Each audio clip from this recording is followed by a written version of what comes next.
मित्रों, हम सब इस बात को जानते हैं कि भारत की आजादी के दौरान देश के अधिवक्ताओं की भूमिका कितनी महत्वपूर्ण थी।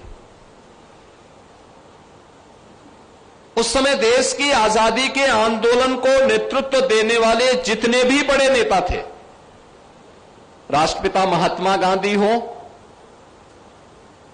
नेताजी सुभाष चंद्र बोस हो, लौह पुरुष सरदार वल्लभ भाई पटेल हो,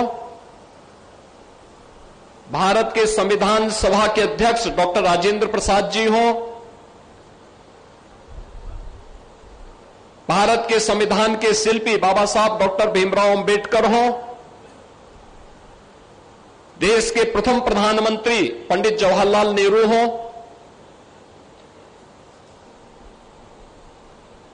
एक लंबी श्रृंखला है, महामना पंडित मदन मोहन मालवीय का नाम हो, उत्तर प्रदेश के प्रथम मुख्यमंत्री पंडित गोविंद वल्लभ पंत का नाम हो, यानी ये सभी अधिवक्ता समुदाय से निकले हुए थे।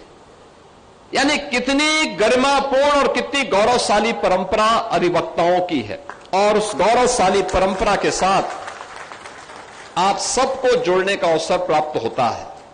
आप जब भी याद रखना, जिसके सामने एक समृद्ध परंपरा हो, एक समृद्ध आदर्श हो, उसके लिए आगे बढ़ने के लिए एक लक्ष्य होता है कि हम भी प्रयास करेंगे तो वहां तक पहुंच सकते हैं।